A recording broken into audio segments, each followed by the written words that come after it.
रखी पर कहीं ना कहीं हमारा देश शांति प्रिय देश है और आपकी पार्टी में केवल क्या और केवल आग्रेसन दिखाई पड़ती है, ऐसा क्यों? देखिए नहीं, वह समय की मांग है। जैसे हम लोग जहाँ जाते हैं वहाँ, जैसे अभी बागमारा में जो घटना घटी, लोग दब गए हैं लेकिन उसके बाद भी लिपापोती हो रहा है, तो वहाँ एग्रेशन दिखेगा किसी लोग का, वो बहुत गलत हुआ। जी, किन किन मुद्दों पर ज़्यादा चर्चा किया है? आज हम लोग की आने वाले दिनों में हम लोग इस राज्य के युवाओं, किसानों, महिलाओं के जो हक हैं, अधिकार हैं, उनके लिए हमारी आवाज़। देखिए आज का प्रोग्राम, देखिए हम लोग का पार्टी बना हुआ 1 साल हुआ है। इससे पहले हम लोग जेबी केसेस में थे और जितने भी हमारे पार्टी के पदाधिकारी थे वो मनोनीत थे। तो मनोनीत का एक नियम है, हम लोग ने चुनाव आयोग से उसके लिए 1 साल का समय लिया था कि हमारे जो भी पदाधिकारी मनोनीत किए जाएंगे वो साल भर तक रहेंगे।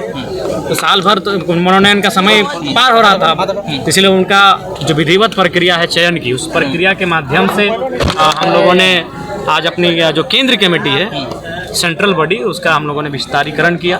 पार्टी में कुछ आंतरिक संशोधन किया गया, कुछ प्रस्ताव लाए गए, उन्हें मंजूरी दी गई और साथ ही साथ हमारे जो अगले अधिवेशन जब आएगा उससे पहले हम लोग क्या करेंगे इस राज्य के लिए, उन विषय पर चर्चा की गई और उन सारी चीज़ों को हम लोग फिर पुनः चुनाव आयोग को जो एक विधिवत प्रक्रिया होती है एक रजिस्टर्ड पार्टी की, उस प्रक्रिया के अधीन भेजेंगे। आज के अधिवेशन से क्या प्रभाव पड़ेगा भविष्य में पार्टी का? देखिए कोई भी चीज़ें जिस प्रकार से रिजल्ट आता है, रिजल्ट से पहले आप रजिस्ट्रेशन करते हैं, फॉर्म फिलअप होता है, तो अब रिजल्ट आएगा आज के अधिवेशन के बाद। बहुत सारे अधिकारियों का फेरबदल किया गया। चर्चा किए। देखिए फेरबदल तो उसमें सरकार का हाथ होता है, उसमें विधायक का कोई रोल नहीं है।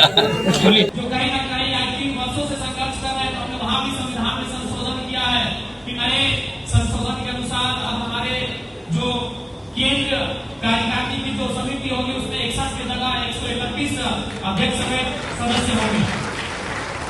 तो आज का ये कार्यक्रम ही इसीलिए रखा गया है, अधिवेशन का आयोजन इसीलिए किया गया है कि हम लोग अपना पार्टी के संविधान को, पार्टी की रूपरेखा को, कार्यक्रमों को किस प्रकार से क्रियान्वयन करें, इस विषय में हम लोग चर्चा करने के लिए आए हैं। तो निसंदेह साथ ही साथ एक संकल्प भी लेने के लिए आए हैं कि जब हम लोग इस हॉल से, इस कार्यक्रम से, इस सभागार से, इस अधिवेशन से वापस जाएंगे तो दोगुनी ऊर्जा के साथ अपने क्षेत्र में, अपने लोगों के बीच उनके सेवा के लिए, उनके हक अधिकार के संरक्षण के लिए लगने का काम करेंगे। तो इस उद्देश्य से इस कार्यक्रम को हमने आयोजित किया है। और चूंकि आज हमने, हमारी पार्टी ने जो संशोधन किया है, जो हम लोगों ने प्रस्ताव लाया है, आप सबों के बीच हम लोग उसे पढ़कर सुनाएंगे भी और साथ ही साथ आपको कहेंगे कि हो सकता है जब जेबी केसेस, हमारी पार्टी या संगठन का नाम जब जेबी केसेस था और उस समय जब हम लोग अपने पार्टी का विस्तार किए थे तो शायद 200 से ज्यादा हमारे पदाधिकारी थे।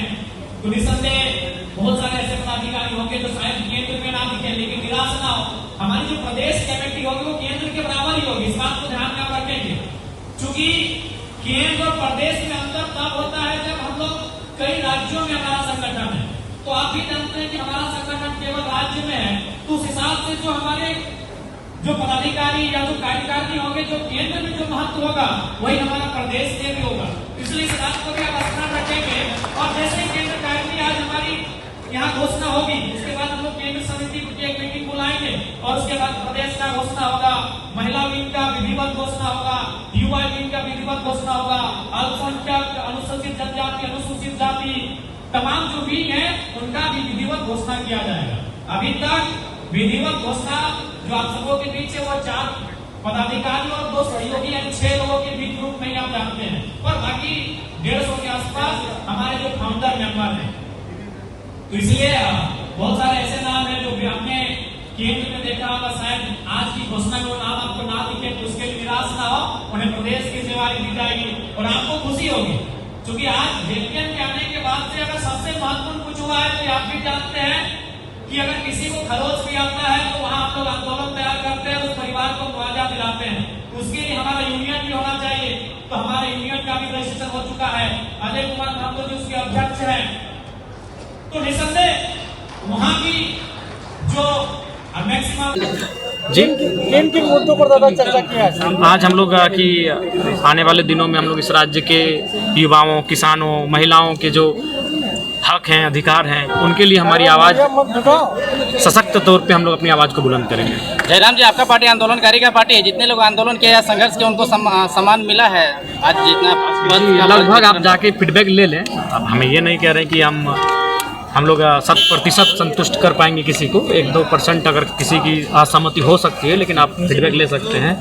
हम लोगों ने सबको बहुत इस अधिवेशन से पार्टी को कितनी मजबूती मिलेगी? निसंदेह पार्टी को एक बूस्टअप एनर्जी मिलेगी जो विगत आने वाले अधिवेशन तक कायम रहेगी। लेकिन बोकारो में अधिवेशन खास करके जगह चुना गया।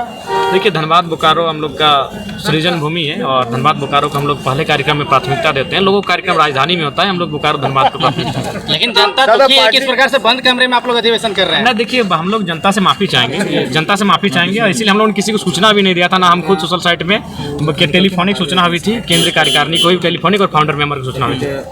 सर, ये पार्टी के द्वारा कहा गया कि पार्टी जो है संविधान के प्रति सच्ची श्रद्धा और निष्ठा रखेगी, पर कहीं न कहीं हमारा देश शांति प्रिय देश है और आपकी पार्टी में केवल आग्रेसन दिखाई पड़ती है, ऐसा क्यों? देखिए, नहीं, वह समय की मांग है। जैसे हम लोग जहाँ जाते हैं वहाँ, जैसे अभी बागमारा में जो घटना घटी, लोग दब गए हैं, लेकिन उसके बाद भी लिपापोती हो रहा है, तो वहाँ एग्रेशन दिखेगा किसी लोग का, वो बहुत गलत हुआ है।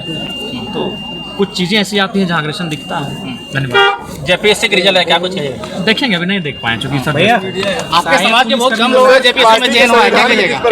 महतो समाज के बहुत कम लोगों का चयन हुआ है। नहीं हुआ है। अच्छा, हम लोग तो अभी जस्ट फोन आया था, वो सम्मानित करने के लिए बुला रहे हैं, हुआ है जो, लेकिन हाँ, अभी और अच्छा करने की आवश्यकता है।